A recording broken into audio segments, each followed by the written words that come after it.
Welcome to yet another edition of the Live Free Now show, bringing you the news, views, tips, and tools you can use to live a free, prosperous, and healthy life.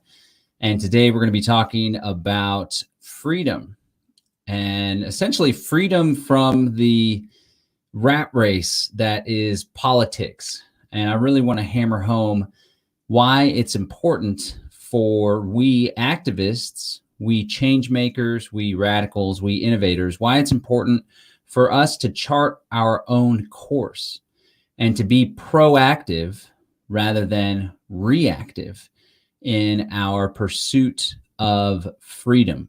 We're going to talk a lot about coming up with goals, coming up with plans, coming up with big picture plans and goals and sticking to them and not getting caught up in the politics of the day in a reactionary way.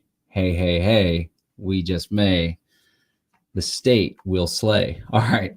So first, before we do that, I want to invite you to go to livefreenow.show, livefreenow.show. We broadcast this program live on the Conscious Resistance Network and the Live Free Now Facebook page and the John Bush Live Free Now YouTube channel.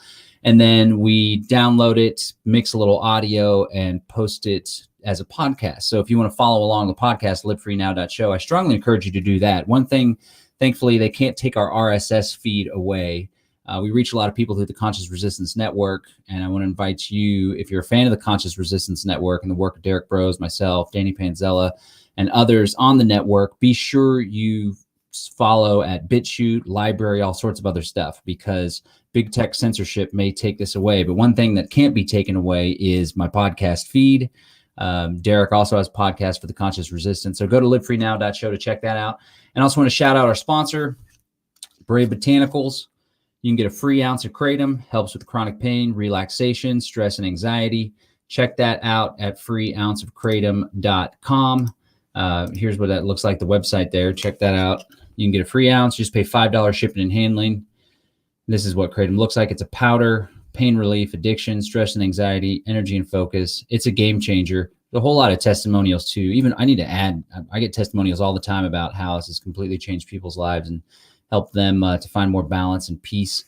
And if you're watching us on the Conscious Resistance Network, be sure you go to bros.freeounceofkratom.com, bros.freeounceofkratom.com, and that way the Conscious Resistance gets a little piece of the action. All right, so the context for today's podcast and show is we have an election taking place right now, in case you hadn't noticed, in the United States of America, a presidential election.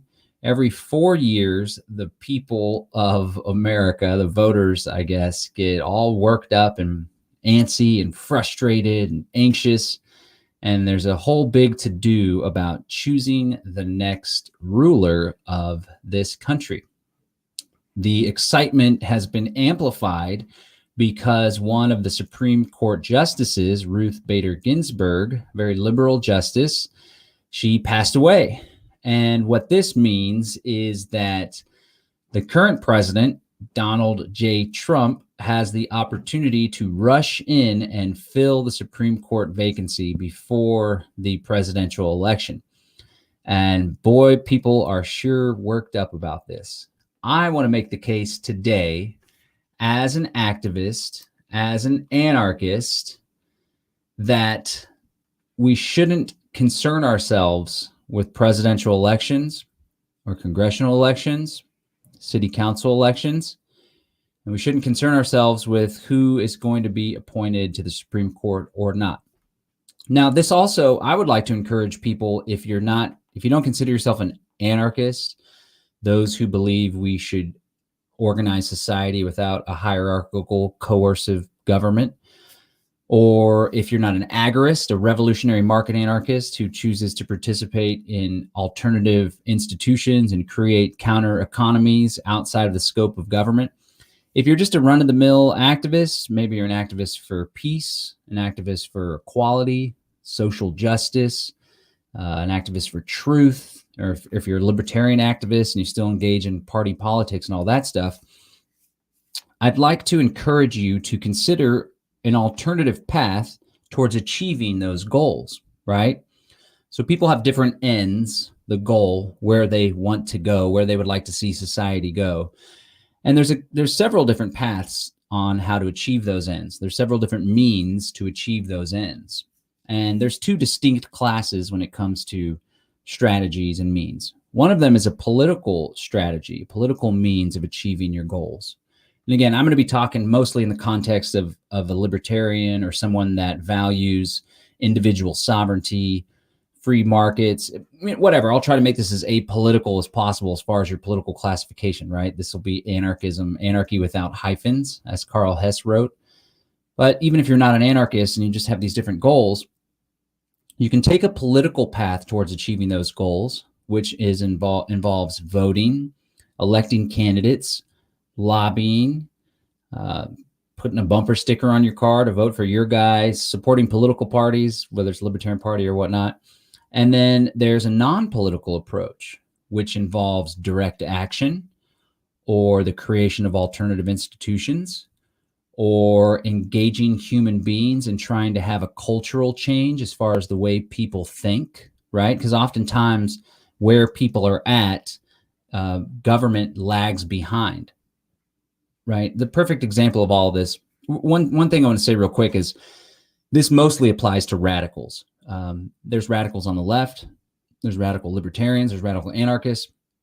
If your goal is to tax the wealthy people more and to have greater equality and to use government to stop environmental damage, then maybe the Democratic Party is your best vehicle, right? Or maybe politics, maybe there is a place in politics for you. Or if your goal is to uphold traditional values and make government just a little bit smaller, right, then maybe the Republican Party's for you. But I mainly want to talk to people that are radical innovators that want to see a dramatic shift in the way we organize society, whether you're a leftist or a left libertarian or a libertarian anarchist or voluntarist or whatever. That's mainly who I'm speaking to. But I guess it doesn't apply to folks that are just in this little window, right? Because there's all these different outcomes. There's all these different ways we can organize society. And there's all these different policies that we can have as far as how we relate to human beings, right? And it's like huge window of stuff. But the Democrats and Republicans and the Libertarian Party too is this little itty bitty window of how things should be, right? And so I'm going to get off on a little tangent, maybe try to convince some people to avoid the politics, even if they're more mainstream. And so there's this little itty bitty window. And everybody thinks that even though a Republican's in office now or a Democrat's in office here, there's going to be some sort of dramatic change all of a sudden. When in reality, even though, this is my left hand for you viewers, this is my right hand, even though there is a Democrat that's elected here, Bill Clinton, for example, then there's a Republican elected here, and then another Democrat here, and Democrat here, and then Republican. Maybe this one's a little bit more conservative. Maybe this one's a little bit more liberal. It always stays within that window, right?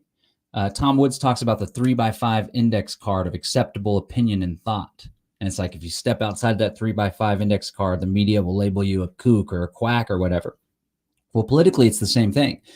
And this is one of the big reasons why if you are a radical, if you want a dramatic change in the way we organize society, the election in large part is irrelevant, because no matter who gets in office in this presidency, there's still going to be a Federal Reserve Bank.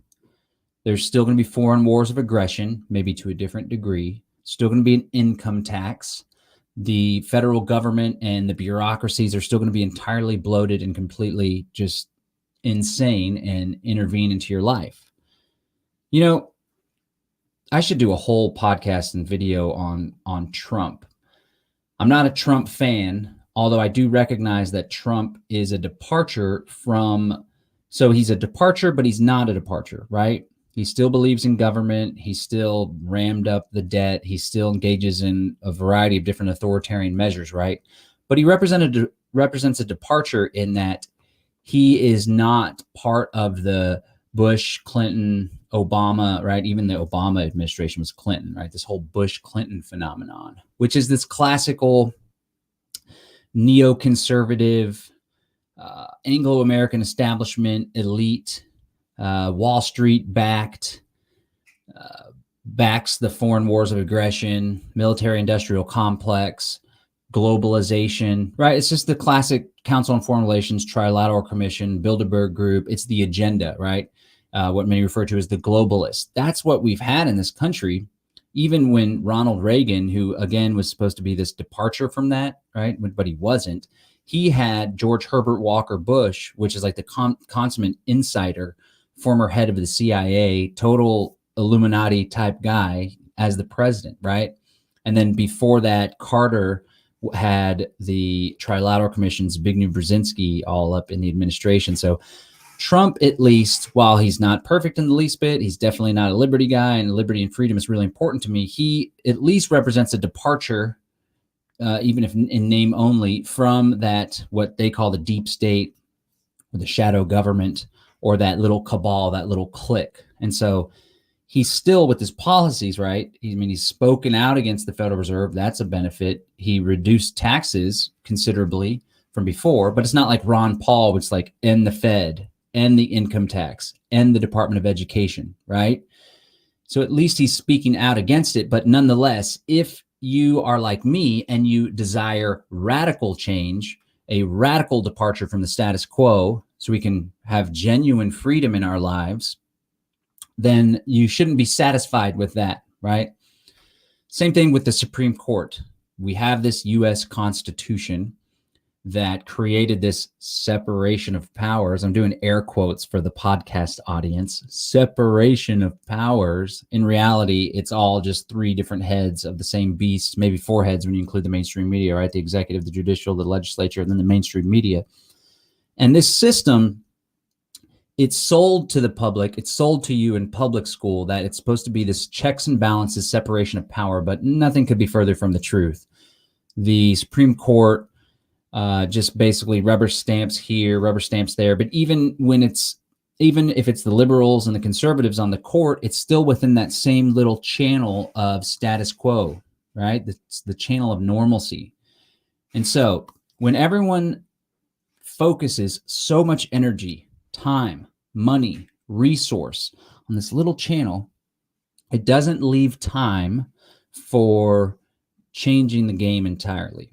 And so to get back to proactive versus reactive, right? You know, there's this book, 7 Habits of Highly Effective People by Stephen Covey. And the first habit is to be proactive. And he talks about being proactive. You're basically in control of your destiny. With emotions, for example, there's a lot of people that are highly emotional. I used to be highly emotional, and that emotion was anxiety, stress, and anger.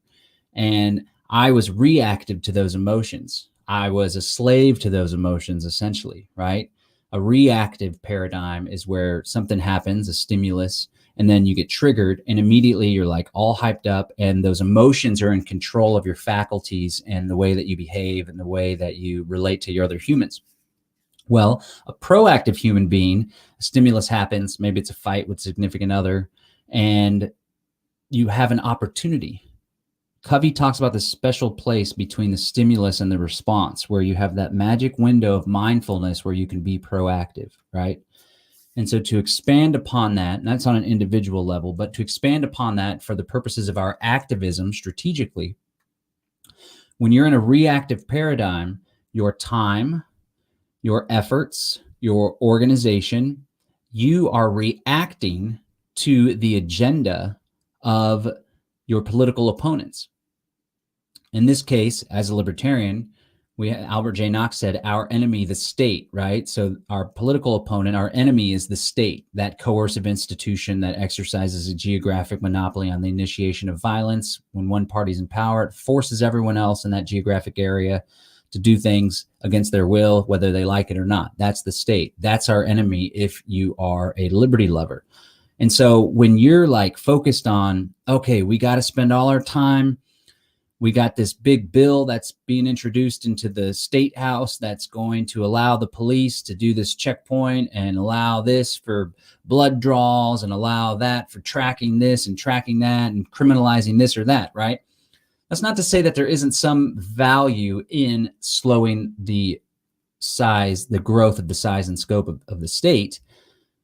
But if we only focus on that reactionary paradigm, our entire destiny, our entire activities, our entire course of action as activists is dictated and determined by our enemy. And if we find ourselves entirely in a reactive paradigm where we're only responding to the enemies of liberty, to our political opponents, then we never have the time or the fortitude or the forethought or the foresight in order to really carry out some big changes. And so that's the reactionary paradigm. Oh, we got to make sure that Joe Biden doesn't get elected because he's a socialist and he's going to let the radical left take control. Or we got to make sure that Donald Trump doesn't get elected because he supports white nationalists and he's an authoritarian fascist or whatever. And so all your energy is focused on, whoa, this is all crazy. Oh, there's a new Supreme Court opening. Whoa, we really got to focus on all this. Or, man, this bill got introduced. We got to focus all our energy. So what I would challenge you to shift the focus, just look, yes, that's going to affect your life. But at the end of the day, whether Biden's president or Trump's president, there's still going to be a whole lot of civil unrest, just of a different brand. There's still going to be a whole lot of authoritarian measures, right? You're not going to have a dramatic increase in freedom. So I want to encourage you to focus on the long game, not the election of the day every 2 to 4 years, not who's going to be the latest Supreme Court nominee, none of that. Focus on the long game. So rather than asking the question, what can we do to engage politically and lobby and change the politics, change this legislation or this election? Ask yourself, what can we do big picture, long term to ensure that we're able to create an environment where our values can thrive, where we can live free? And I think the best way to do that is through alternative institutions, the creation of alternative institutions. And if you are an anarchist or a voluntarist and your goal is a stateless society, then the best thing that you can do is be proactive and start building the foundation of that society right now. It's going to take time. It's going to take a lot of hard work. That's why voting is just such an easy way out. It's like, oh man, I want to do my part to create a better world. So come November, I'm going to go down to the ballot box or mail in my ballot and I'm going to vote and I'm going to feel good about myself and I'm going to have made a difference. That's so low investment, low risk. That's why not everyone does it, but that's why people do it. It's just like, oh yeah, I voted. I called my congressperson. I told my aunt and uncle to go out and vote. I got them to go out and vote. And it's like, that's weak, man. It's the real power comes in the bigger picture change, in the radical change, right? Radical means like to strike the root of the problem. And so if we want to bring about a stateless society, then rather than engaging in the state, always just reacting, we ought to start building that society now and adopt a long-term, a bigger picture view. You know, a great example, so let's talk about civil rights and equality and racism, right? And so an example of how all this works. There has been racism in America for quite some time, right? From the institution of slavery, and then after slavery, the Jim Crow laws and segregation, especially in the South, right? And this is a very big problem. Well, there were activists that were trying to change this for decades. And a lot of people were going to the government, the federal government, trying to pass a bill to all of a sudden create no racism, right? You can't legislate away some sort of societal or cultural problem. But there are people that were trying to pass the Civil Rights Act and other bills. I don't know what the earlier predecessors of the Civil Rights Act were called, but the strategy was, let's basically beg our rulers in order to do the right thing to create equality. Well, along came Martin Luther King and other folks that began engaging in direct action, right? And they understood rightfully that in order to bring about change in government, then they needed to focus on a cultural change and essentially make such a big stink, create so much discord and discomfort through their freedom rides and their sit-ins and their protests and Selma and all this great stuff that took place across the South. And they did that. And they basically called the question, which is a term from the political days from Robert's Rules of Order. When you're like, I call the question, then you force a vote on something, no more debate. And so they basically called the question and they're like, all right, you guys are going to allow this type of segregation and inequality to take place. Then we are going to storm the buses. We're going to sit in the restaurants. We're going to disobey the colored only, whites only signs and all that stuff. And they did.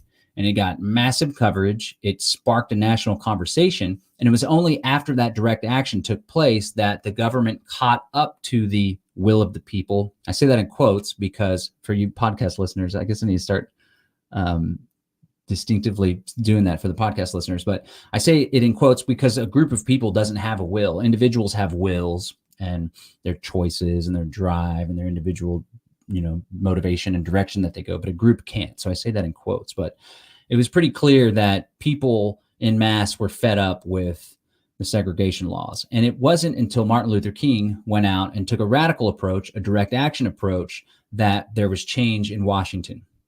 Now, quick note, I subscribe to private property rights, not necessarily the Civil Rights Act or the Voting Rights Act. I would like to see the entire institution, the system abandoned. But if there is some restaurant owner that wants to keep out whatever group of people, I would say that person has private property rights, and the proper tool to address that rather than government coercion from a top would be to boycott, to educate people, to picket. And these guys are racist. They kicked out a black family recently, and then just boycott and picket it. Maybe there ends up being some small towns deep in the South or whatever that are still racist. And it's like, well, let's just get the hell out of those towns. We don't want to do business with them. We don't want to do commerce. I don't think racism would get so far popularly, right? People would be like, okay, that's a racist group, whatever. At the end of the day, you can't use government or politics to root out racism. That's a cultural change that needs to take place. And that's one of the things that Martin Luther King was doing. So I just wanted to point out that distinction. Historically, people were saying, no, Martin, you're being too radical, right? He wrote the letter from Birmingham jail when he got arrested for civil disobedience. And in that letter, he points out, that he is a radical and that people wanted him to shut up and slow down and do it through the proper channels. Well, there's so much injustice taking place, not only with racism, but with government coercion in mass, that I don't think the proper channels are the avenue that we ought to be participating in.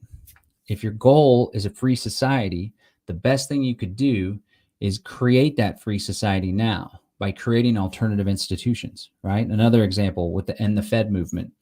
It's like, we want to end the Fed. We want to end the Fed. And then every single one of your transactions is using Federal Reserve notes. That's not doing anything to end the Fed, right? We need to audit the Fed, HR 207 or whatever it was that Ron Paul brought up. I gave a speech, I think it was back in 2009 or 2010. It was like, if you really want to end the Fed, then you need to limit your use of Federal Reserve notes and start trading in alternative currencies, right? And throughout my history, I've taken that advice on my own and tried to do silver dimes, and cryptocurrency came along. I was like, wow, this is exactly what we've been looking for. I'm not 100% pure in that regard, because I have a business and all sorts of stuff, paying cash, but I do still try to use accept cryptocurrency for my business. And if more people were to simply opt out, try something new, it would have more of an impact. We don't need to wait around for the government to catch up and do the right thing. We don't even need to wait around for the public to catch up to the idea of freedom and radical decentralization. We can go ahead and start doing those things ourselves. And so that's the message today for you activists, for you liberty activists, anarchists, even left radicals. Real quick, this just popped in my head. Martin Luther King used direct action in order to bring about a political change and a cultural change. An institution came along called the Black Panther Party. And now one of the things, and then you also had the Nation of Islam and Malcolm X, right, and Elijah Muhammad. And one of the things that differentiated these groups, even from Martin Luther King's approach, is that they started creating these alternative institutions and parallel institutions, such that the Nation of Islam, they wanted to have their own nation, right? That's what we call the Nation of Islam. You have the nation state of the United States of America. Well, they want to have a Nation of Islam and there was all these black separatist movements that are taking place, which I'm all for it. Like I would like to see society decentralized to the point where people can have their little city state or a little compound here or there. It's even taking place in Georgia, a family, like 10 or 11 families, all African-American, they all chipped in and bought 100 acres. And they're going to create their own thing that's an emphasis on the black community, right? I don't know if they go so far as saying no white folks are allowed or whatever, but if that's what they want to do on their own private property, then by all means, right? And so you had Martin Luther King, which is a departure from we need to go to the politics and we need to elect people and we need to lobby and that's how we're going to bring about change. He said, no, we're going to call the question. We're going to engage in direct action, civil disobedience, and we are going to show the world the injustices and the inequality that's taking place in the South of the United States of America. That influenced LBJ and everyone that actually pushed through the Voting Rights Act. Well, in an even more radical sense, the Nation of Islam, Malcolm X, Black Panther Party, they started building these alternatives. They're like, we're not getting access to healthcare. We're going to create our own healthcare community clinics. We're not getting access. We're not being defended by the police. In fact, we're being brutalized and oppressed by the police. We're going to arm ourselves and we're going to patrol the community to make sure that our Black brothers and sisters don't get harmed. You see how that works? That's taking it one step further. That's taking it all the way to proactive. They saw a problem, police brutality, inequality. Rather than wait for the people in power to fix things, or rather than wait for the general public to be like, oh, we do recognize that there's quite a bit of racism these days and racism, and maybe people could do things a little bit differently and change the way that they view their fellow human beings. They're like, no, we don't have time for that. There's injustice now. Injustice anywhere is a threat to justice everywhere. So we're going to build these alternative institutions. We're going to defend one another, right? We actually had Bobby Seale, who's co-founder of the Black Panther Party, come to an event that we hosted with the Peaceful Streets Project and gave this awesome speech and told these stories about how, like, pulling out shotguns, right, in cops' faces and stuff. And it's a very powerful thing, but it's a very powerful lesson. And I think that is the proper approach. Again, it's not about reacting to the politics of the day. It's not about Joe Biden or Donald Trump. Both of them are total ass clowns. Both of them aren't looking out for your best interest, right? You know, maybe they are looking out for a certain constituency that's okay with that little 3x5 index card of acceptable policies, right? They're okay with foreign wars of aggression. They're okay with taxation. They're okay with federal government intervening in all sorts of business, right? And Trump's okay with that too. It's just a different brand, right? So maybe there's a constituency for that if you're down with this little channel, but I'm not down with this little channel. I want to see a radical departure where people can live their lives according to their own ends, where we can experiment with alternative means of social organization, where businesses and technology is allowed to flourish and innovate, and we can try out some new radical things without having the FDA stop this natural plant-based medicine or radical innovations in the realm of medicine. You got to get your license and you got to have the FDA approval, blah, blah, blah. We want to do away with that. New business opportunities. We want to do away with all of the red tape. We want to create an environment where human beings can live to their full potential without the statist institution trying to control them and hold them down. And the only way to get there is by going ahead and doing it now. And it's going to take time. It's going to take hard work. And there's more risk involved, but, you know, like Thomas Paine said, that which we obtain too cheaply, we esteem too lightly. And the harder the conflict, the more glorious the triumph. And I genuinely believe that holds true to what it is that we are trying to achieve today. So before I finish up, I'm going to hit some comments real quick, but I also want to do a pitch for the Freedom Cell Network. So I'm not just talking about all this stuff like, hey, we need to create our own alternative institution and all sorts of stuff like that. We're actually out there doing it. We've created the Freedom Cell Network.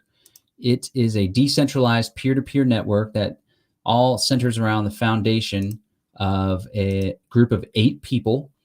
Oh, we're having problems on the site. All right. So like I said earlier, it's not always pretty. The member map doesn't seem to be working right now.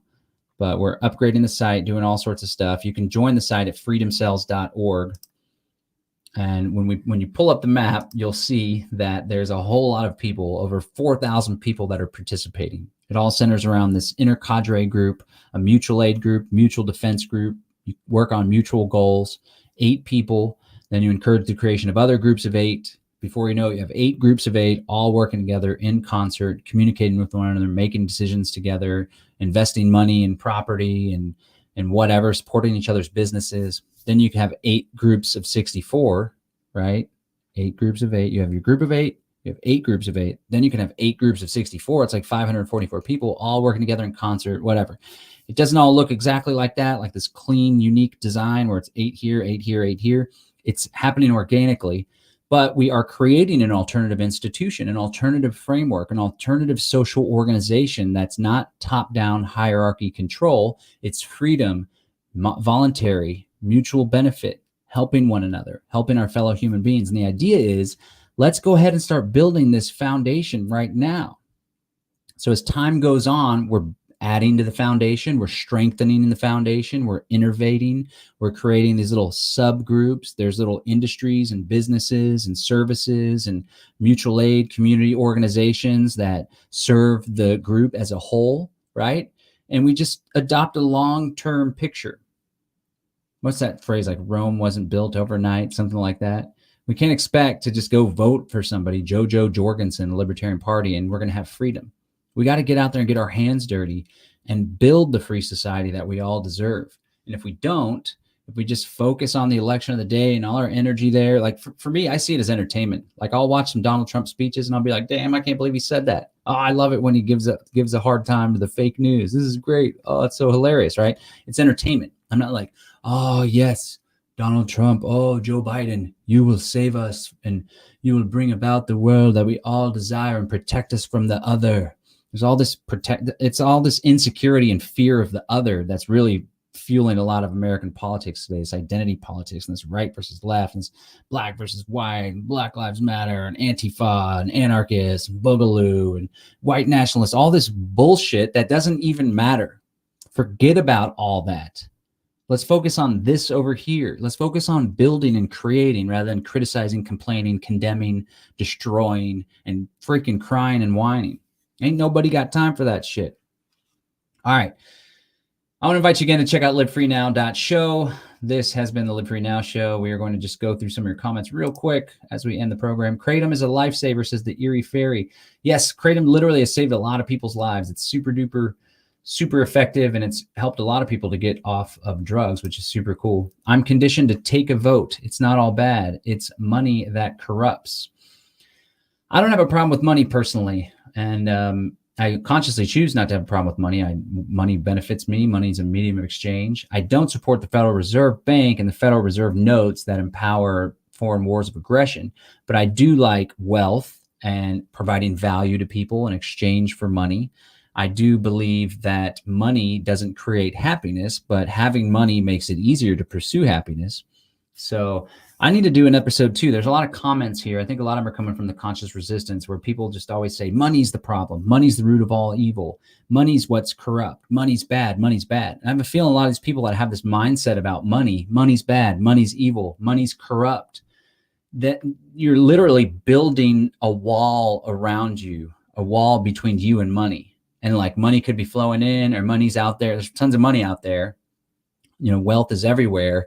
And it's like, hey, we want to go party with this guy over here. We want to go check him. I'd like to spend some time in his wallet. And then you're like, money's corrupt and money's evil. And you're literally dispel. You're like, you go to the 6th grade dance and you stepped in dog shit in the lawn on the way into the school. And you are just totally dispelling the young ladies that would maybe dance with you. It's the same thing with money. Money's corrupt. Money's evil. It's okay if you feel that way, you have every right to, but I'm telling you right now, you're scaring money away from you. And perhaps some of the reason why people think money's so evil and so corrupt is because they've struggled throughout their life to attain money. And now they have a negative feeling towards money that they're projecting on money, when in reality, it's more of an internal struggle with themselves and creating value or wealth, or they were told a story about money in their upbringing. Money was a source of fighting with their parents or whatever. So now they have a bad taste in their mouth about money. I don't know. I digress, but I need to do a whole show on that because I love money personally. I'm registered with the Human Party. Vote Human. That's right. I don't know if that's an actual party or whatever, but I don't like the Republican Party, Democrat Party, or the Libertarian Party. I prefer the after party.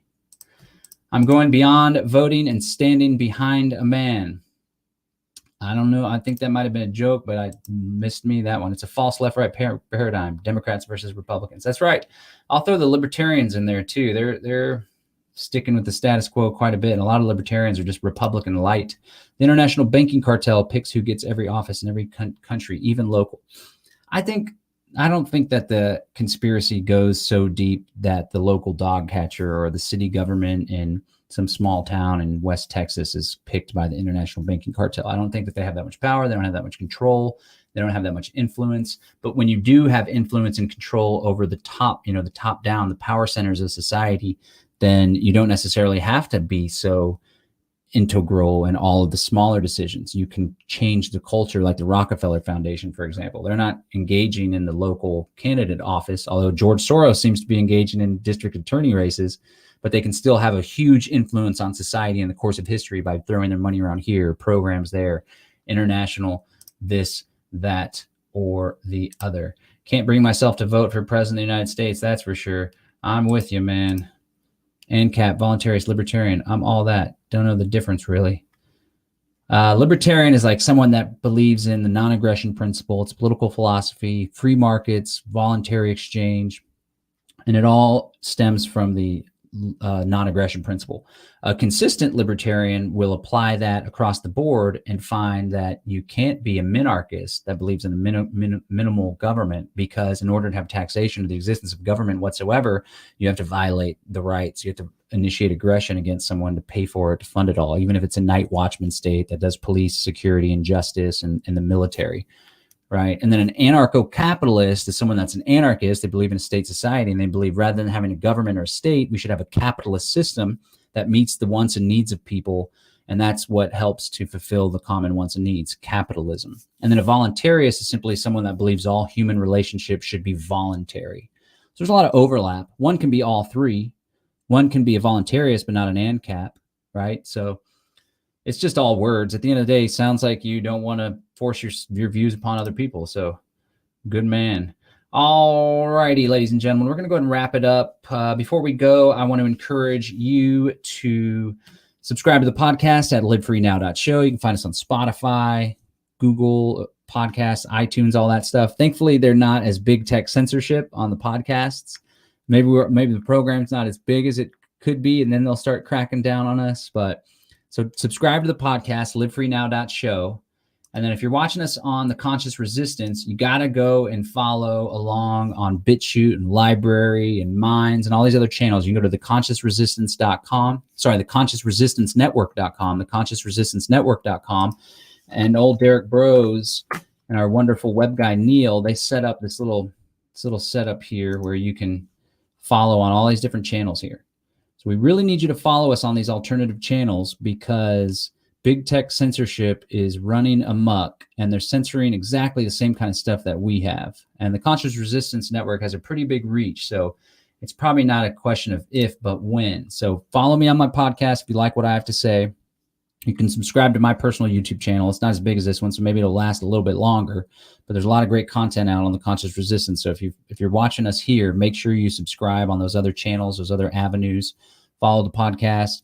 Bros put together a Conscious Resistance podcast feed as well. I'm not exactly sure how to access that, but we'll share it with you in the future. And then again, our sponsor for today is freeounceofkratom.com. You can get a free ounce. Just pay $5 shipping and handling. As you can see, it's helped some of the folks in the comments. Helps a lot of people. What do you have to lose? $5 for shipping, and we'll send you this free $15 ounce to try. And if you're checking us out on the Conscious Resistance, be sure that you use this link, bros.freeounceofkratom.com, bros.freeounceofkratom.com. We'll get that sent out to you. All right, just to recap, ladies and gentlemen, today we presented the idea that if you really want to bring about change in society, the best thing to do is to think proactively, not reactively. We have a presidential election taking place between Trump and Biden and JoJo Jorgensen. A Supreme Court vacancy just happened when Ruth Bader Ginsburg, aka RBG, passed away. Everyone's worked up into a frenzy. I'm here to tell you that this doesn't matter. If Trump or Biden are elected, it's not going to make much of a difference in the grand scheme of things. Maybe if you are you're okay with the status quo, you're just a little bit frustrated about this or a little bit frustrated about that, then maybe this is for you. But if you're a radical, if you have a moral objection to the very existence of government, an institution that forces people to do things against their will, they don't want to have anything to do with it. If you think that abortion is wrong and then you're taxed and you got to pay for abortion, that ain't cool. If you think that it's wrong to murder people in foreign lands that never did anything to hurt you, but you're forced to fund it as well. That's not cool. If the local police department just smashed on your cousin and put them in the hospital because they thought that they were a suspect in a crime they weren't even involved in the least bit, just because they fit the bill, and you still have to pay for that police department that just put your cousin in the hospital, or your fiance or your brother or whatever, that's not cool either.